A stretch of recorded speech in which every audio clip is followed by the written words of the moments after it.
ऐतिहासिक और बहुत महत्वपूर्ण कार्यक्रम में मेरे साथ मंच पर उपस्थित महाराष्ट्र शासन के लोकप्रिय मुख्यमंत्री श्रीमान एकनाथ शिंदे जी, महाराष्ट्र शासन के उप मुख्यमंत्री श्री देवेंद्र फडणवीस जी, श्रीमान चंद्रकांत दादा पाटिल जी, महाराष्ट्र के मंत्री महोदय श्री मंगल प्रताप लोढ़ा जी,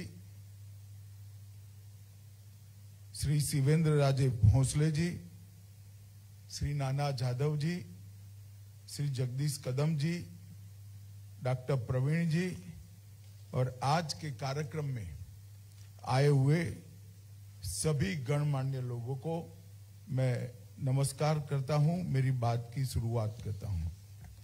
मित्रों, आज पूरे देश के और विश्व भर में शिवाजी के जीवन से संदेश लेकर प्रेरणा लेने वाले सभी शिव भक्तों के लिए बहुत महत्वपूर्ण दिन है, बहुत ऐतिहासिक दिन है, क्योंकि आज शिव जयंती भी है और आज यहां पर बाबा साहेब पुरंदरे का स्वप्न को जमीन पर उतरता हुआ देखने का भी दिन है, जिससे कई सालों तक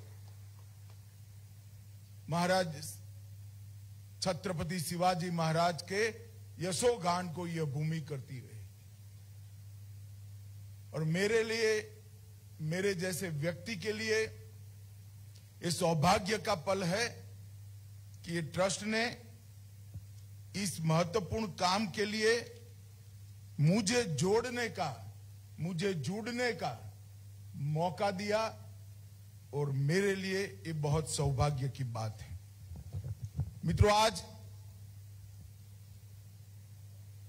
ये कार्यक्रम के लिए इससे अच्छा दिन कोई हो नहीं सकता था।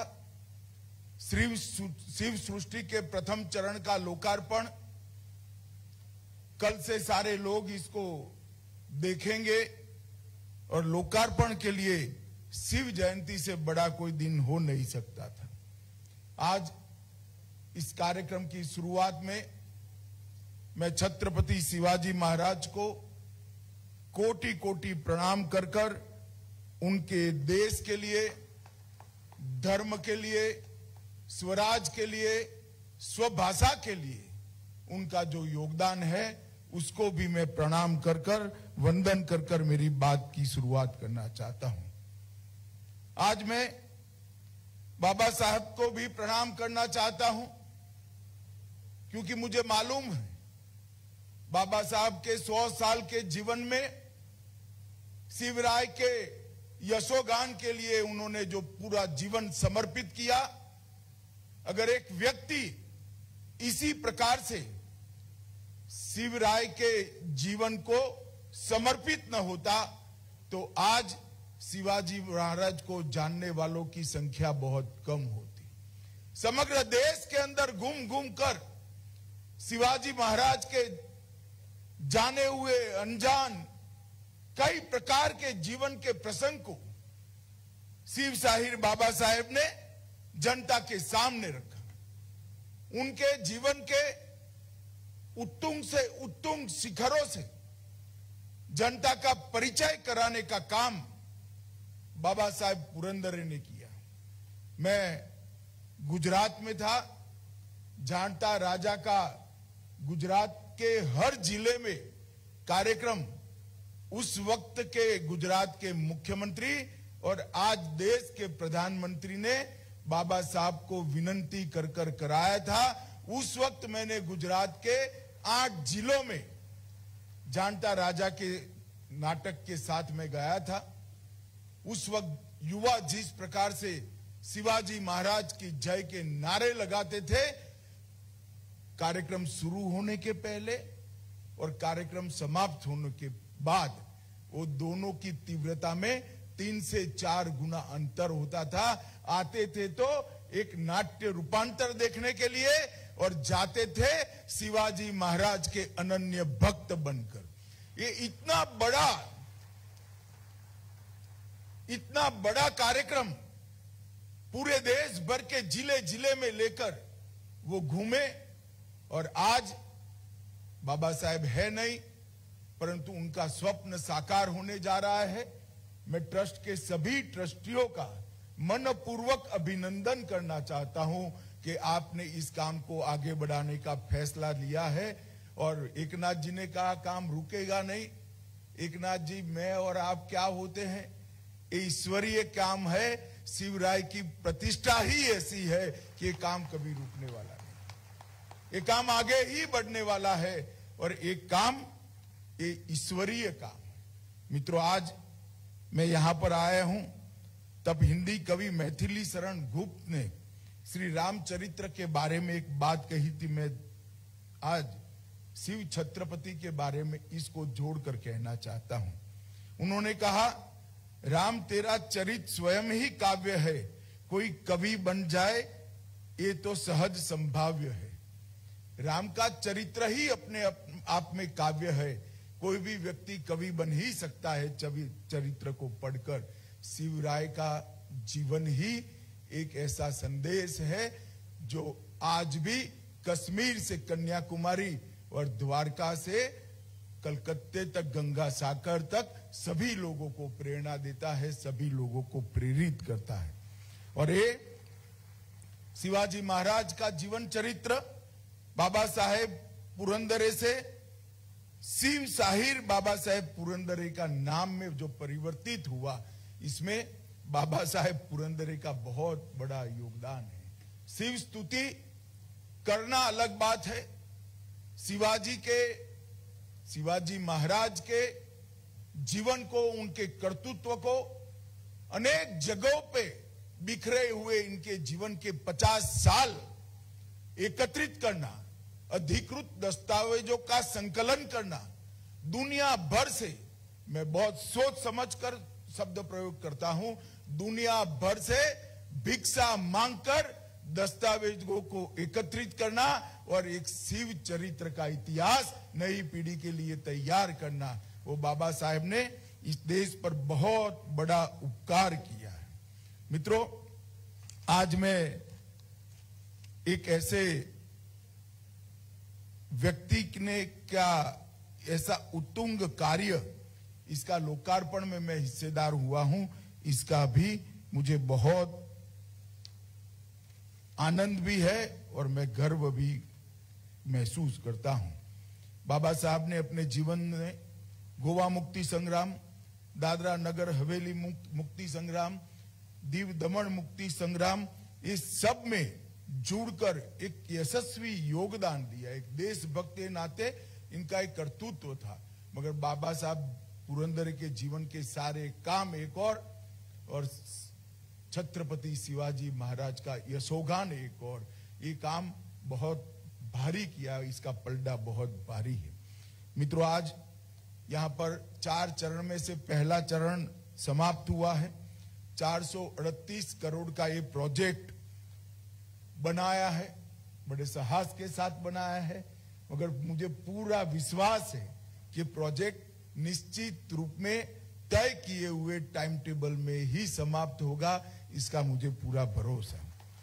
प्रथम चरण में देख कर आया हूं, पहले चरण में 60 करोड़ की लागत से शिवाजी महाराज के जीवन के अनेक घटनाओं को संजोने का प्रयास किया है। 3D मॉडल में शिवकालीन दुर्गों का सफर, शिव राज्याभिषेक का प्रसंग और महाराज शिवाजी महाराज का आगरा और मुगलों की चुंगल से निकलना, एक कई प्रसंगों को एक साथ यहां पर संजो कर रखा है।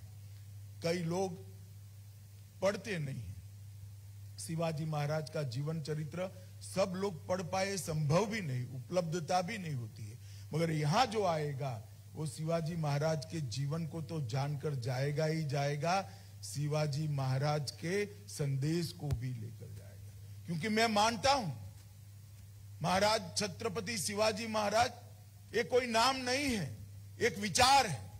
ये विचार है स्वधर्म के लिए जीने का, ये विचार है स्वभाषा के लिए जीने का, ये विचार है स्वराज के लिए हमेशा जान को बलिदान करने की तत्परता दिखाने का। ये विचार को यहां से युवा पीढ़ी प्राप्त कर कर जाएगी, इसका मुझे भरोसा है। 1967 में अप्रैल माह से सातारा की राजमाता सुमित्रा राजे भोंसले श्रीमंत छत्रपति प्रताप सिंह महाराज के मार्गदर्शन में बाबा साहेब पुरंदरे द्वारा सातारा में प्रतिष्ठान की स्थापना की गई और तब से पूरे देश भर में बाबा साहब ने 12,000 से ज्यादा शिव व्याख्यान किए, 1200 से ज्यादा जानता राजा महानाट्य के प्रयोग किए और उसमें से जो कुछ मिला ये यहाँ पर लगाकर ये पूरे भारत को संदेश देने की एक बहुत बड़ी जगह बनाई है। और मैं शायद आया न होता, सुना होता तो मैं मान नहीं सकता था। अंबे गांव में निर्माणाधीन शिव सृष्टि एशिया खंड का निश्चित रूप से सर्वाधिक भव्य ऐतिहासिक थीम पार्क बनने वाला है और वो होना भी चाहिए, क्योंकि ऐसे व्यक्तिमत्व के लिए है जिसको ये सम्मान मिलना चाहिए। और ये ऐतिहासिक थीम पार्क का कंसेप्ट शायद मैं नहीं मानता एशिया में कहीं बहुत जगह पे होगा, परंतु जिस बारीकी से ऐतिहासिक तथ्यों को संजोकर इसकी सत्यता का सत्यापन कर कर यहां पर उसको स्मृति में संजोया गया है, इस 7 अर्थ में बहुत एक प्रकार से बहुत बहुत साधुवाद देने योग्य है।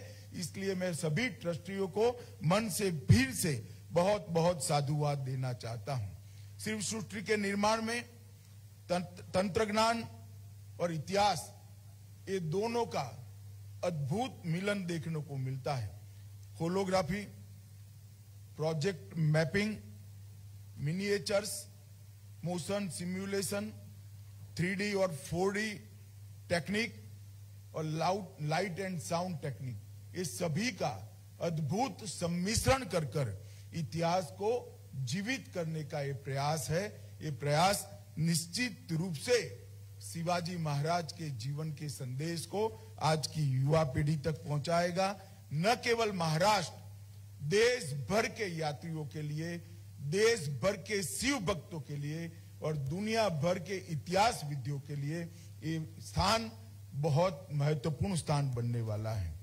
मित्रों, आज शिवाजी महाराज की जयंती है। मैं शिवाजी महाराज के लिए बोलना और इतने कम समय में बोलना वो संभव है, मगर शिवाजी महाराज का हमारे देश के इतिहास में एक बहुत बड़ा योगदान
और हमें ये दैवत है, एक कौवत है कि इन अत्याचारों का हम सामना करेंगे, लड़ेंगे, मरेंगे, परंतु स्वराज प्राप्त कर कर रहेंगे।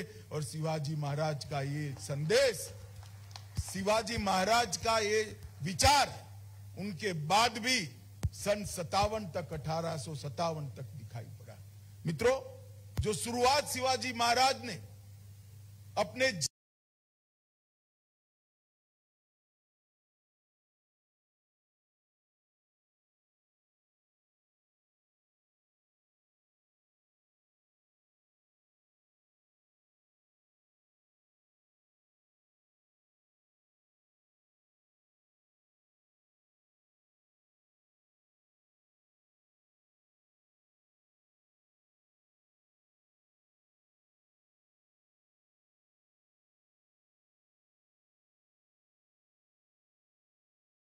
स्वराज को स्थापित कर उन्होंने पूरे उस कालखंड की दुनिया में एक संदेश भेजा था कि हिंदुस्तान पर इस प्रकार से कोई अत्याचार नहीं कर सकता, हिंदुस्तान की जनता को आप अपमानित नहीं कर सकते। और हमें ये दैवत है, एक कौवत है कि इन अत्याचारों का हम सामना करेंगे, लड़ेंगे, मरेंगे, परंतु स्वराज प्राप्त कर कर रहेंगे। और सिवाय कोष के विचार उनके बाद भी सन 57 तक, 1857 तक दिखाई पड़ा। मित्रों, जो शुरुआत शिवाजी महाराज ने अपने जीवन में स्वराज की छोटी सी लड़ाई से शुरू की, 50 साल की आयु में एक बहुत बड़ा साम्राज्य बनाने का प्रयास किया, राज्याभिषेक भी हुआ, छत्रपति भी बने, हिंदवी स्वराज की स्थापना भी हुई, परंतु इसका परिणाम आने वाले सालों में क्या है? 1680 के बाद क्या हुआ? 1680 के बाद शिवाजी के विचार की यात्रा रुकी नहीं। 1680 के बाद भी शिवाजी महाराज की यात्रा को आगे बढ़ाते गए। उनके बाद छत्रपति संभाजी महाराज, छत्रपति राजाराम, महारानी ताराबाई, छत्रपति साहू पहले, छत्रपति रामराज, ये परंपरा आगे बढ़ी और पेशवाओं ने भी इस परंपरा को 1713 से लेकर 1818 तक पहुंचाया। और ये जो स्वराज का झंडा था, स्वराज का भगवा ध्वज लेकर यहां से निकली हुई स्वराज की यात्रा अटक से कटक तक और गुजरात से लेकर बंगाल तक पहुंची और समग्र भारत को एक स्वतंत्रता की चेतना देने का काम शिवाजी महाराज के विचार ने किया। मित्रों, बहुत बड़ी कठिन लड़ाई थी और कहीं पर भी ये साम्राज्य विस्तार के लिए नहीं हुई। मैं उदाहरण दे सकता हूं, गुजरात मुगलों के ताबे में था, गुजरात जीता गया, वहां गायकवाड़ को प्रस्तापित किया गया, साथ में ही राजस्थान था, वहां राजपूताना था, वहां कोई नहीं गया। अटक, कटक, बंगाल, ये सभी उस वक्त के मुगल साम्राज्य के हिस्से थे, जिसको शिवाजी महाराज ने शुरू की हुई स्वराज की लड़ाई ने इसको स्वतंत्र करने का काम किया और आगे बढ़ाने का काम किया। मित्रों, मैं आज फिर से एक बार कहता हूं कि उन्होंने चालू की हुई स्वराज की लिए संघर्ष आज भी चालू है। स्वराज, स्वधर्म और स्वभाषा, इस पे लिए उनका आग्रह इतना था कि हर चीज पर झलकता था। और शिवाजी महाराज की मुद्रा इसीलिए संस्कृत में बनाई गई और शिवाजी महाराज ने पंचांग शुद्धि के लिए भी ढेर सारे काम किए। स्वराज का मतलब क्या है? सिर्फ शासन बदलना नहीं है। स्वराज का मतलब है अपने विचारों से, अपनी संस्कृति से, अपने खुद के धर्म के आधार पर शासन चले। और उन्होंने पंचांग शुद्धि शिवाजी महाराज ने कराई और करण कौस्तुभ संस्कृत ग्रंथ इसके लिए लिखा गया। संभाजी महाराज को भी उन्होंने संस्कृत सिखाने का प्रयास किया। संभाजी महाराज ने भी बुद्ध भूषण नाम का संस्कृत ग्रंथ भी लिखा और सबसे पहले राज्य व्यवहार का कोश, शासकीय भाषा यहां पर बनाने का प्रयास अगर किसी ने किया तो शिव छत्रपति ने किया, 1400 शब्दों का एक कोष, जिसके अंदर पहली बार शासन में न्यायाधीश, सिंहासन, दुर्ग, द्वीप, इस शब्दों की शासकीय व्याख्या करने का काम किया गया।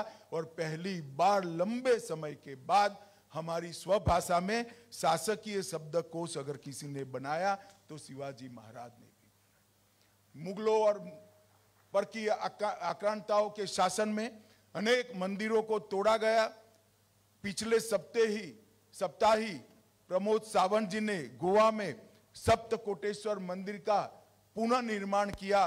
वो सप्तकोटेश्वर मंदिर को शिवाजी महाराज ने ही उसको पुनर्निर्माण किया था। आज उसका फिर से जीर्णोद्धार हुआ है। इसी तरह से दक्षिण के दिग्विजय के प्रवास में तिरुवन्नमलाई में अरुणाचल शिव मंदिर का भी जीर्णोद्धार किया गया। उन्होंने ढेर सारे मंदिर को सामने बड़े बड़े द्वार बनाए और एक प्रकार से जो विध्वंस उस वक्त फैलाया गया था, कुछ टीका करे बगैर उन्होंने अपनी कृति से उसको रिपेयर करने का काम किया। और शिवाजी महाराज से लेकर बाजीराव, नाना साहेब, माधवराव और अंत में पुण्य श्लोक अहल्याबाई, ये परंपरा चालू रही और ढेर सारे मंदिरों की पुनर्निर्मित की यात्रा शुरू हुई। वो पुनर्निर्मित भी शिवाजी महाराज ने शुरू की थी और आज हमारे देश के प्रधानमंत्री भी इसको आगे बढ़ा रहे हैं। प्रभु श्री राम का मंदिर भी बन रहा है, काशी विश्वनाथ का कॉरिडोर भी बना है, सोमनाथ भी सोने का हो रहा है और कई सारे मंदिरों का उद्धार करने का काम भारतीय जनता पार्टी की सरकार और हमारे प्रधानमंत्री कर रहे हैं। मित्रों, शिवाजी महाराज ने स्वराज का उद्देश्य भी बहुत स्पष्ट कर दिया था। पहली बार जो भारतीय इतिहास के अभ्यासु लोग होंगे और भारतीय परंपरा में शासन व्यवस्था का जिसने अभ्यास किया होगा, पहली बार बहुत लंबे कालखंड के बाद अष्टप्रधान मंडल की कल्पना को शिवाजी महाराज ने चरितार्थ किया। स्वराज के बाद सुराज की दिशा में भी उन्होंने बहुत बड़ा काम किया। पेशवा, अमात्य, मंत्री अथवा वाकिया, सचिव अथवा चिटनीस, सुमंत अथवा दबीर, सेनापति, पंडित राव और न्यायाधीश, ये 8 विभागों में शासन को उन्होंने बांटा और शासन के सूत्रों को लिपिबद्ध करने का काम बहुत समय के बाद शिवाजी महाराज के नेतृत्व में हुआ। और इसी से हमें मालूम पड़ता है कि कितनी बारीकी से स्वराज के साथ साथ सुराज की कल्पना की। पंडित राव और न्यायाधीश छोड़कर सारे लोगों को युद्ध में जानना पड़ता था और 3 मंत्रियों कर आगे नहीं गए। 3 युद्ध ऐसे है जिसमें शिवाजी महाराज ने हरावल दस्ते का नेतृत्व किया, जो तोपों के गोलों को झेलकर आगे बढ़ता है। इसका नेतृत्व शिवाजी महाराज ने किया। अब जलखान के वध की कहानी जो कोई भी समझेगा, सुनेगा और उसका विश्लेषण करेगा, उसको मालूम पड़ेगा 1 कोटि सिंह जैसा कलेजा शिवाजी महाराज के दिल में था। इतना अद्भुत साहस किसी भी राजा में नहीं हो सकता। शाहिस्ता खान की घटना भी, पूरी मुगल फौज पड़ी हो और लाल महल से उसको भगाने की बात हो, बाजी प्रभु देश पांडे वाला वो महान एस्केप, इसको भी हम आदिल शाह ने सिद्दी जौहर को जब भेजा, उसका अध्ययन करते हैं तो ये तो सफलता मिल गई। न मिलती तो स्वराज के लिए अपना जान का बलिदान ही देना था। शायद ही किसी स्वराज के योद्धा ने इतने फ्रंट फुट पर जाकर स्वराज की लड़ाई लड़ी होगी। और जब आगरा में स्वयं गए, लगता था कि अभी महाराष्ट्र को थोड़ी शांति चाहिए, युद्ध नहीं चाहिए। और आगरा गए, जब आगरा के दरबार में औरंगजेब ने उनका अपमान किया, गए थे वो शांति प्रस्थापित करने के लिए, सोच समझ कर गए थे, परंतु जब अपमान करा तब ये व्यक्ति ने सोचा ये मेरा अपमान नहीं हो रहा है, हिंदवी स्वराज का जो हम स्थापना कर रहे हैं इसका अपमान हो रहा है, वो रूट कर वहां से बाहर आए, जेल में भी गए और औरंगजेब के दुर्दांत शासन की आंख में धूल झोंककर सफलतापूर्वक वो और संभाजी राजे दोनों बाहर निकला। मित्रों, एक जीवन में इतने सारे ऐसे प्रसंग जो शायद कोई दूर से पढ़े तो फिल्मी लगे, सच न लगे, ऐसे प्रसंगों को जीने वाला ये जीवन था। और उन्होंने शिव मुद्रा का अंतिम वाक्य समझने जैसा है कि स्वराज का उद्देश्य क्या है। शिव मुद्रा का अंतिम राज्य वाक्य है, ऐसा मुद्रा भद्राए राजते। इसका मतलब है ये मुद्रा लोक कल्याण के लिए काम में आने वाली मुद्रा है। राज्य का उद्देश्य लोक कल्याण का है, उपभोग का नहीं। और उन्होंने इस दुनिया के सभी शासकों के लिए एक उदाहरण प्रस्तावित किया कि उपभोग शून्य स्वामी कैसा हो सकता है। स्वयं तो राजा थे, छत्रपति थे, मगर कभी महलों में नहीं रहे, किलों में रहे। स्वयं हर बारिश के 4 महीने छोड़कर हर बार एक सवारी लेकर निकले और हिंदवी स्वराज को फैलाते गए। और उपभोग शून्य स्वामी, राज्य के धन का अपने लिए कदापि उपयोग न करने वाला स्वामी कैसा होता है, राजा कैसा होता है, उसका उदाहरण शिवाजी महाराज ने हमारे सामने रखा है।